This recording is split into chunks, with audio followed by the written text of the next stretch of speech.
अरहत वाङ्मय में कहा गया है।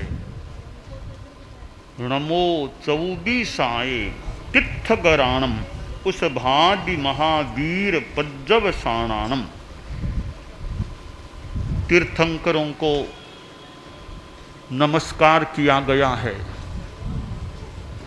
भगवान ऋषभ से लेकर भगवान महावीर तक के तीर्थंकरों को नमस्कार करने का मतलब है अरहतों को यानी नमस्कार किया गया है। धार्मिक जगत में भक्ति की भी बात आती है और भक्ति का ही एक प्रकार है आराध्य को नमस्कार करना, ऐसा लगता है। नमस्कार महामंत्र में भी 5 विशिष्ट आत्माओं को नमस्कार किया गया है। पांचों में नमो नमो नमो नमो नमो है और अरहत, सिद्ध, आचार्य, उपाध्याय और साधु को नमस्कार किया गया है। भक्ति निर्मल हो, आंतरिक हो, उसका महत्व है। भक्ति किसी आत्मा के प्रति भी, आराध्य के प्रति भी हो सकती है और भक्ति किसी तत्व के प्रति, सिद्धांत के प्रति और आदर्श के प्रति भी हो सकती है। व्यक्ति परक भक्ति और तत्व परक भक्ति, इस प्रकार मैं भक्ति को 2 प्रकारों में बांटता हूँ। व्यक्ति परक भक्ति में जैसे भगवान महावीर के प्रति भक्ति है, समर्पण है, श्रद्धा है। हमारे यहाँ आचार्य भिक्षु के प्रति, गुरु के प्रति, यूँ फिर सिद्धों के प्रति, आचार्यों, उपाध्यायों, अरहतों, सब साधुओं के प्रति भी भक्ति होती है। यह व्यक्ति परक भक्ति हो जाती है। दूसरी है तत्व परक, जैसे किसी की सच्चाई के प्रति भक्ति है, यथार्थ तत्व के प्रति भक्ति है और साधना के प्रति भक्ति है, ईमानदारी के प्रति एक निष्ठा है। ये सारी तत्व परक, आदर्श परक भक्ति के प्रकार हो जाते हैं। तो भक्ति निश्चल हो, निर्मल हो और आंतरिक हो, उसका महत्व है। केवल बाह्य रूप में भक्ति है, उसका बहुत कम महत्व होता है। अब बाह्य कैसे और एकदम आंतरिक कैसे? एक बात आती है, एक गांव में शिव का मंदिर था। गांव बाहर शिव का मंदिर था। आज भी हम लोग मंदिर के ही परिसर में आए हुए हैं। फतेहपुर से जुड़ा हुआ सती माता मंदिर, शक्ति माता मंदिर, यहाँ आना हुआ है। और दुग्गड़ परिवार का भी एक यह कुल देवी का जो भी एक आस्था का स्थान रहता है। और मैं संसार पक्ष में दुग्गड़ परिवार से वैसे होता हूँ। तो इस यात्रा में फतेहपुर भी आना हुआ और फतेहपुर आना हुआ तो फिर दिन का हमने थोड़ा पड़ाव के लिए यही स्थान स्वीकृत कर लिया कि सती माता, शक्ति माता का मंदिर है और पुराने मंदिर से नए रूप का मंदिर, तो यहीं हमने रहना भी स्वीकृत कर लिया था। तो संसार में कुल देवी का भी महत्व होता है। दीक्षा लेने से पहले भी कुल देवी के वहाँ बैरागी को ले जाया जाता है धोख दिलाने के लिए कि कुल देवी के वहाँ धोख दे ली जाए। तो ये एक सांसारिक स्थिति कह दें कुल देवी होती है, और अपने अपने कुल में कुल देवी का भी एक महत्व या पूजनीयता सांसारिक संदर्भों में पूजनीयता हो सकती है। तो यहाँ फतेहपुर में यहाँ माता जी के मंदिर के परिसर में हमारा पड़ाव हुआ है। और संसार में दिव्य शक्तियाँ भी होती हैं। जैन दर्शन भी मानता है कि संसार में दिव्य शक्तियाँ भी हैं, और संख्या में तो मनुष्यों की तुलना में देव ज़्यादा होते हैं। तो मैं भक्ति की बात है तो वो शिव का मंदिर था। गांव के लोग और आसपास के गांवों के लोग भी मंदिर में आया करते थे। कई कई तो रोज आने वाले भी थे। रोज आने वालों में एक युवक था, भील समाज का वो लड़का युवक था, रोज आता। और वो रोज आता और उसका मन में बड़ा भक्ति का भाव था शिव के प्रति। तो वह पानी कलश में लेकर नहीं आता, मुंह में भर करके पानी लाता, आता, हाथ जोड़ता और शिव की प्रतिमा के वहाँ पैरों में कहीं पानी को मुंह से थूक देता। वो अपने ढंग से भक्ति करता था। इस प्रकार कई लोगों ने देखा कि ये क्या आदमी है, मुंह से थूकता है प्रतिमा में। एक दो ने कहा भैया ऐसे क्या करते हो? तो उसने कहा मेरा तो यही तरीका है, मैं तो मुंह में पानी लाता हूँ, यही डाल देता हूँ।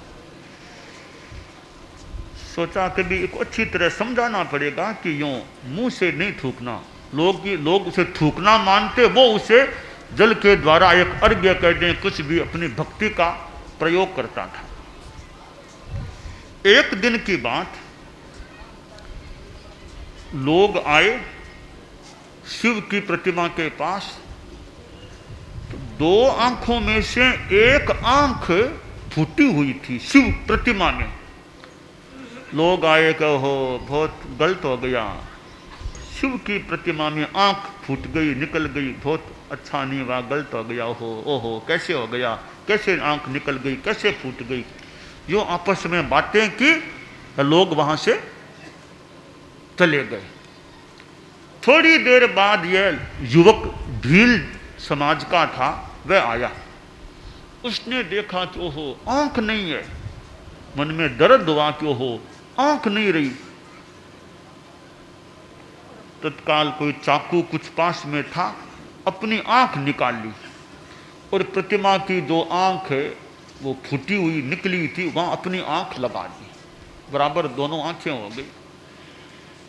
तो वो वैसे थूक करके पानी मुंह से चला गया। अगले रोज वो भील युवक आया, अपनी ओर से वो मुंह से पानी डाला। कुछ जल्दी आ गया था। कहते हैं कथा में कि साक्षात शिव साक्षात हाजिर हो गए और आदमी के रूप में शिव आए और उस लड़के से बातें करने लग गए। बहुत प्रसन्न मन से बात कर रहे थे। थोड़ी देर बाद दूसरे वो रोज आने वाले भक्त लोग भी आए। देखा अरे साक्षात आज तो शिव पधारे हैं, साक्षात शिव पधारे हैं। इस लड़के से बात भी कर रहे हैं। अरे यह तो वही लड़का है जो मुंह से थूकने वाला, इससे बात करते हैं। अरे भोले हैं भगवान भी, इससे क्या बात करना है? बात करना तो हमसे करते, हम कितनी भक्ति करते हैं, इस लड़के से क्या बात करते हैं? सोचा खैर हम भी जाके पैरों को चरण स्पर्श तो हम भी कर लें। लोग दौड़े कि शिव के चरण स्पर्श साक्षात पधारे हैं। दौड़े तो शिव अदृश्य हो गए। बोले ये क्या प्रभु, इस लड़के से इतने बातें की, दर्शन तो हमको भी दे देते, ऐसे कैसे चले गए आप? अब आवाज आती है कि भाई असली भक्ति जिसमें है मैं उसी से बातें करना चाहता हूं। तो लोग बोले असली भक्ति, इस लड़के में असली भक्ति, यह तो थूकता है आप में, असली भक्ति क्या हुई? तो भले मुंह से पानी डालो, इसके भीतर में भक्ति है वो, अब इसका तरीका यही है मुंह से पानी डालना। इसकी भक्ति की बात सुनो। कल तुम लोग आए थे मेरे यहाँ प्रतिमा, वो आंख नहीं थी, तुम लोगों ने बातें तो कर ली, ओहो गलत हो गया, ओहो गलत हो गया, आंख कैसे चलेगी, बातें कर ली, चले गए। यह लड़का आया, देखा, बोला कुछ नहीं, तत्काल अपनी आंख निकाली और मेरे यहाँ लगा दी। तो बताओ असली इसमें कितनी भक्ति है? तुमने बातें तो की ठीक है, दुख भी किया कि आंख कैसे चली गई, अपनी आंख किसी ने नहीं निकाली, इसने अपनी आंख निकाल के मेरे लगा दी। इसमें आंतरिक भक्ति है, इसलिए मैं इससे बात करता हूं। यह एक प्रसंग है, इस प्रसंग से हम यह शिक्षा ले सकते हैं कि हमारी आंतरिक भक्ति अध्यात्म के प्रति, देव गुरु धर्म के प्रति, अरहतों सिद्धों आचार्यों उपाध्यायों साधुओं के प्रति, और सबसे बड़ी बात धर्म के प्रति, यथार्थ के प्रति हमारी आंतरिक भक्ति रहे। भक्ति जहां निर्मल होती है तो वहां फिर शक्ति की जागरणा भी हो सकती है। भक्ति और शक्ति में भी संबंध है, भक्ति से भी शक्ति की जागरणा और शक्ति का विकास भी हो सकता है। एक तो व्यक्तिपरक भक्ति, जैसे अरहतों सिद्धों आदि के प्रति भक्ति। अब दूसरी है तत्वपरक भक्ति या आदर्शपरक भक्ति, जैसे ईमानदारी। ईमानदारी एक तत्व है, एक आदर्श है। आदमी में यह भक्ति कि मैं ईमानदारी का पालन करूंगा, अपनी ओर से बेईमानी का प्रयोग आचरण नहीं करूंगा। अब उसमें कुछ कष्ट भी आ जाए, थोड़ी बाधाएं भी आ जाए, तो आदमी बेईमानी का सहारा न ले, सच्चाई ईमानदारी के पथ पर चलने का प्रयास करे। तो यह आदर्शपरक और तत्वपरक भक्ति हो जाती है। कैसे? एक कहानी या प्रसंग जो भी है, एक लड़का था, तो वह स्कूल में पढ़ता था, छोटा ही था, कोई 8-10 वर्ष की उम्र रही होगी। स्कूल से छुट्टी होती तो स्कूल के पास एक आम का बगीचा था, उसमें लड़के जाते, खेलते कूदते, आम तोड़ते, खा लेते, यूं वो किया करते थे।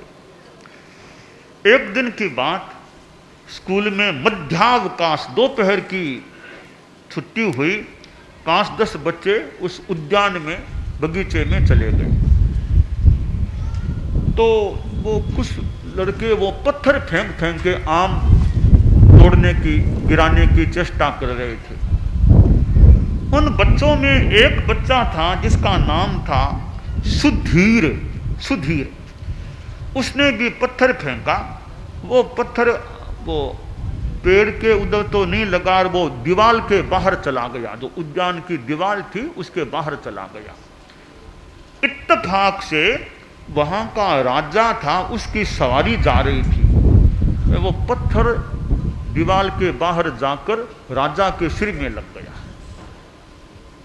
तो सुरक्षा कर्मियों में हड़कंप मच गई, यह क्या हुआ क्या हुआ। तत्काल 2-3 वो पुलिस वाले आदमी दौड़े, इधर से आया था पत्थर तो बगीचे में गए। पुलिस को देखते और तो सारे बच्चे उस दूसरे रास्ते से दौड़ गए, यह सुधीर वहीं खड़ा रह गया था। तो पुलिस के लोगों ने पूछा, अरे अभी पत्थर किसने फेंका था? तो सुधीर बोला, अभी पत्थर तो अनेक बच्चों ने फेंका था, ये इधर गया वो किसने फेंका? उसने कहा, वो तो संभवतः मेरा पत्थर ही उधर गया था। अरे राजा के चोट आ गई। अच्छा, मुझे तो पता नहीं, मैंने तुमको राजा के पास ले जाएंगे। पुलिस ने पकड़ के उसको ले गए। राजा वहीं विश्राम में था, चोट आई हुई थी, मरहम पट्टी की जा रही थी, तो राजा के पास ले जाया गया। पुलिसकर्मी, सुरक्षा कर्मी बोले, महाराज यह बच्चा है, इसने पत्थर फेंका था, ऐसी संभावना है, इसने स्वीकार भी किया है, वो आपके लगा था। तो पास में सचिव थे, उन्होंने कहा इसको दंडित किया जाएगा।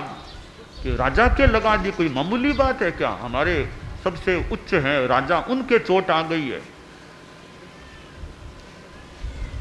तो राजा ने कहा, रे इसको पहले इससे मैं खुद बात करना चाहूंगा, दंड की बात बाद में देख रहे हैं। तो राजा ने पूछा, रे वो पत्थर किसने फेंका था? बोला, महाराज पत्थर तो अनेक बच्चों ने फेंके थे, पर जो इधर आया था वो पत्थर मेरे वाला ही संभवतः था। पत्थर क्यों फेंका? पत्थर तो मैं तो आम तोड़ने के लिए फेंका था मैंने, वो थोड़ा इधर आ गया। फेंका तो तुमने था। हाँ, संभवतः वो मेरा ही पत्थर था। उसका दंड मिलेगा तो आप मालिक हैं, जो दंड देंगे। सिरोधारी है। जानबूझकर तो मैंने आपके चोट लगाने के लिए तो फेंकने की बात कल्पना में भी नहीं आ सकती, फिर भी प्रमाद हो गया, वो पत्थर आपके लग गया, तो इसका मुझे बहुत खेद है। अब जो भी दंड हो, आप जो दंड डिसाइड करेंगे वो मंजूर होना ही होना है, मन से करो चाहे कैसे, वो स्वीकार तो करना ही होगा। राजा ने बच्चे को ध्यान से देखा, छोटा सा बच्चा है, चेहरा भी अच्छा लग रहा है, सौम्य अच्छा चेहरा है। कब तुम कहाँ पढ़ते हो? तो यही पास वाली स्कूल, यही पढ़ता हूँ मैं तो तुम्हारे मास्टर जी को बुलाओ। तो वो मुख्याध्यापक और क्लास टीचर वो भी आ गए।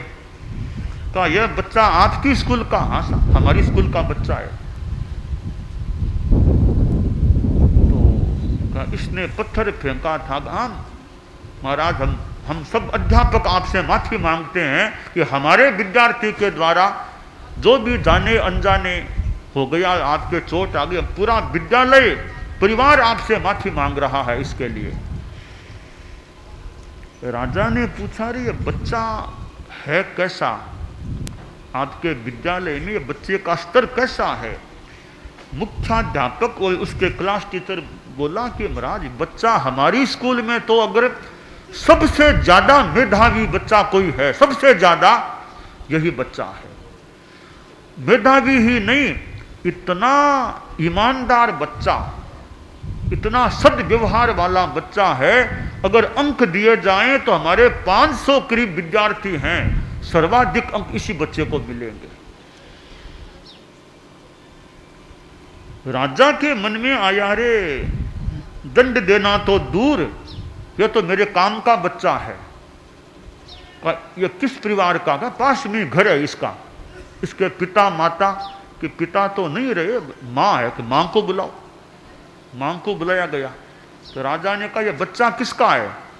माँ बोली, अंदाता बच्चा मेरा भले कह दो, हम हम आपके ही बच्चे हैं, सब आपके ही, हमारा क्या बच्चा, सब आपके ही बच्चे हैं। तो राजा ने मन में सोचा, रे बच्चा इतना ईमानदार है कि सच बोला, यानी झूठ नहीं बोला कि मैंने नहीं फेंका। बोलना झूठ भी, बच्चा ही तो झूठ बोल सकता था, झूठ नहीं बोला, सच्चाई के प्रति इतनी लगता है निष्ठा है। तो राजा ने पूछा, रे बच्चे तुम झूठ नहीं बोले, बोल सकते थे कि पत्थर मैंने नहीं फेंका, कह सकते थे। बच्चा बोला, राजन मेरे मुंह से झूठ निकलना अति मुश्किल है, डरना क्या है? गलती अगर हो भी गई तो हो गई, झूठ बोल के दूसरी गलती क्यों करें? एक गलती मान लो हो गई, झूठ बोल कर दूसरी गलती क्यों करें? एक ही गलती बहुत है, दूसरी क्यों करें? मैं झूठ नहीं बोलता हूं। यह शिक्षा तुमको किसने दी? शिक्षा तो मांगती है। मान कई बार कहती है झूठ नहीं बोलना, झूठ नहीं बोलना। मैं झूठ बोलता नहीं हूं। तो राजा ने सोचा, रे मेरी समस्या का समाधान है यह बच्चा। तो समस्या क्या थी राजा के? राजा इश्यूलेस, निसंतान था, कोई उसके बच्चा था नहीं। तो राजा को चिंता थी कि मेरे बाद क्या होगा, राज्य का कौन संभालेगा? यह बच्चा बहुत अच्छा लगता है, इसको ही कभी युवराज बना दिया जाए। तो माँ से कहा इस बच्चे को हम ले लें, एडोप्ट, गोद ले लें। बड़ा अच्छी तरह लीजिए, आपका ही बच्चा है।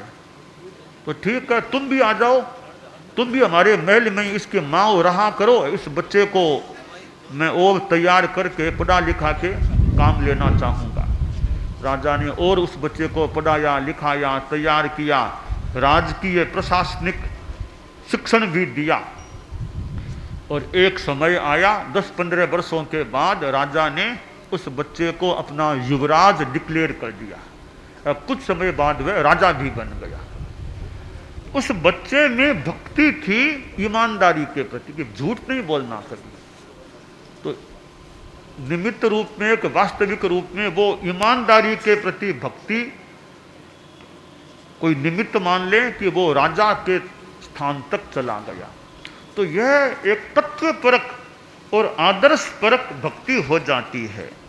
तो हमारे जीवन में अध्यात्म की दृष्टि से भक्ति हो और हम निर्मल समर्पण का भाव अपने आराध्य के प्रति, अपने तत्व के प्रति और अपने सिद्धांत के प्रति रखें, यह अपेक्षा है। तो आज हमारा यहाँ फतेहपुर आना हुआ है और परम पूज्य आचार्य महाप्रज्ञ जी के महाप्रयाण के बाद पहली बार यहाँ आना हुआ है। और फतेहपुर के जन लोगों में भी खूब धार्मिक भावना बनी रहे और अपने सद्भावना, नैतिकता, नशा मुक्ति, ये 3 सूत्र हम अहिंसा यात्रा में बताया करते हैं। तो जनता में, आम जनता सभी में, जैन अजैन कोई भी हो, फतेहपुर की जनता में ये सद्भावना, नैतिकता, नशा मुक्ति के संस्कार पुष्ट रहें। क्योंकि नैतिकता ऐसी चीज है जिससे आत्मा भी शुद्ध रहती है, व्यवहार भी अच्छा रहता है, आदमी को विश्वास भी प्राप्त हो सकता है। और नशा मुक्ति, शराब, सिगरेट, बीड़ी, खैनी, गुटखा आदि आदि नशीले पदार्थों से बच कर के रहना, और इसके साथ यह सद्भावना सभी धर्मों के प्रति, धर्मों के अनुयायियों के प्रति, सभी जाति के लोगों के प्रति मन में मैत्री भावना रहे, किसी से भी वैर भाव, विरोध भाव यह न रहे। तो ऐसा यह व्यवहार सद्भावना पूर्ण, नैतिकता पूर्ण और नशा मुक्ति युक्त हो तो आदमी का जीवन अच्छा रह सकता है। और जीवन अच्छा है तो आगे भी सुगति की संभावना बन सकती है। परम पूज्य आचार्य तुलसी ने अनुव्रत आंदोलन की बात बताई थी। तो वह अनुव्रत छोटे छोटे नियम गृहस्थों के जीवन में आते हैं, तो गृहस्थों का जीवन बहुत अच्छा बन सकता है और उनका यह जीवन अच्छा, समाज में भी अच्छापन रह सकता है। सबसे मूल बात है, आत्मा अच्छी रहती है तो आत्मा उच्चता की ओर फिर उच्चता को प्राप्त कर सकती है। तो यह हमारी जो अहिंसा यात्रा चल रही है, और विदासर में मर्यादा महोत्सव अभी संपन्न हुआ था, जैन विश्व भारती लाडनू में भी प्रवास हुआ था, और विदासर मर्यादा महोत्सव के बाद यह यात्रा का क्रम हमारा शुरू हुआ। हमारे कई साधु साधियाँ भी हमारे साथ में हैं, मुख्य मुनि आदि संत हैं, मुख्य नियोजिका जी, साध्वीवरिया आदि साध्वियाँ भी हैं, कई सिंगाड़े भी साथ में हैं। और साध्वी प्रमुखा जी तो अभी दिल्ली पधारी हुई है। इस प्रकार यह यात्रा चल रही है। तो इस क्रम में आज फतेहपुर में आना हुआ है। यहाँ के हमारे श्रावक समाज में भी धार्मिक भावना, शनिवार की सामायिक यहाँ रहें, भले यहाँ के लोग बाहर रहें, शनिवार की शाम 7 से 8 बजे के बीच सामायिक की साधना भी करने का प्रयास हो, जीवन अच्छा रहे, ताकि अच्छा आत्मिक विकास हो सके। मंगल का।